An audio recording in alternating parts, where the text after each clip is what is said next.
আওয়ামী লীগের সঙ্গে গণতন্ত্র যাই না। ওরা মুখে বলেছে সবসময় গণতন্ত্রের কথা, কাজটা করছে একটু উল্টো।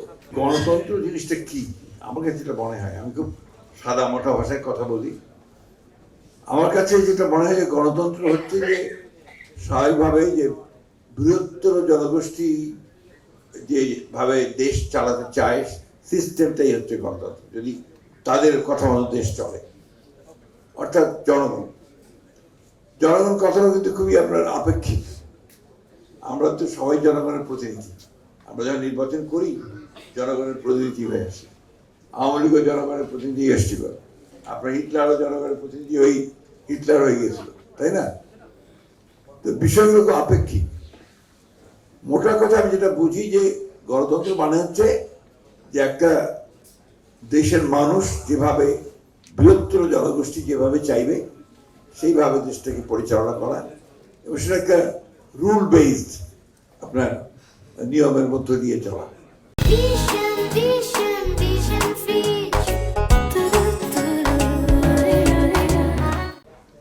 এটা আপনার মূলত নির্ভর করে যে আপনার কিভাবে আপনি এটাকে চর্চা করছেন।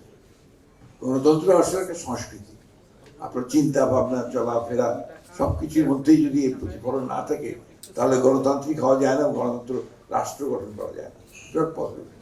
আমি ভাববো একরকম, কাজ করবো আরেক রকম, এটা দিয়ে আপনার গণতন্ত্র প্রতিষ্ঠা হবে। যে কারণে বাংলাদেশে আমার কাছে মনে হয় যে গণতন্ত্র কখনোই একমাত্র সুযোগ লম্বা নিরবিচ্ছিন্ন সময় পায়নি এটাকে কালচার করার। একমাত্র প্রেসিডেন্ট জিয়া রহমান সাহেবের সময় এর শুরু করেছিলেন, তিনি চর্চা শুরু করেছিলেন, ওটা আমার কাছে। পরবর্তীকালে দেশনেত্রী খালেদা জিয়া তিনিও শুরু করেছিলেন, কিন্তু সেটাও শেষ পর্যন্ত আপনার রাখা যায়নি, আপনার অন্য হচ্ছে। আর আওয়ামী লীগের সঙ্গে গণতন্ত্র যাই না। ওরা মুখে বলেছে সবসময় গণতন্ত্রের কথা, কাজটা করছে একটু উল্টো। যে কারণে গণতন্ত্র এখানে কখনোই আপনার এটাকে আপনারা বলছেন টেকসই। টেকসই কথাটা খুব চমৎকার কথা, সাস্টেইনেবল। আরেকটা কথা আমরা বলি লাক্সই প্রযুক্তি, হচ্ছে টেকসই গণতন্ত্র।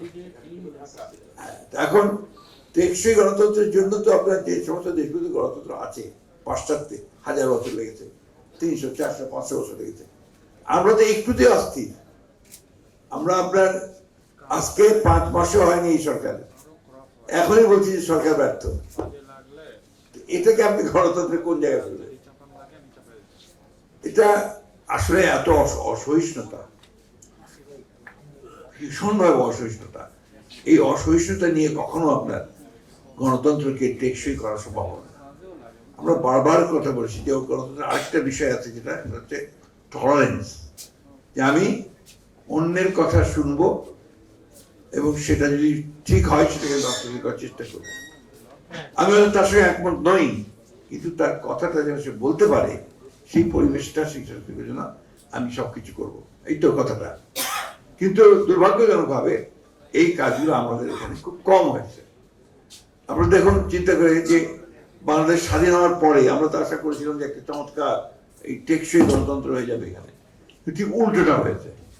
আপনার শেখ মুজিবুর রহমান সাহেব একটা আওয়ামী লীগকে নিয়ে এই দেশে একটা চরম দুঃশাসন, গণতন্ত্র বিরোধী একটা স্বৈরাচারী শাসন চালিয়ে গেছে, এবং শেষ পর্যন্ত একটা একদলীয় শাসন ব্যবস্থা চলে গেছে।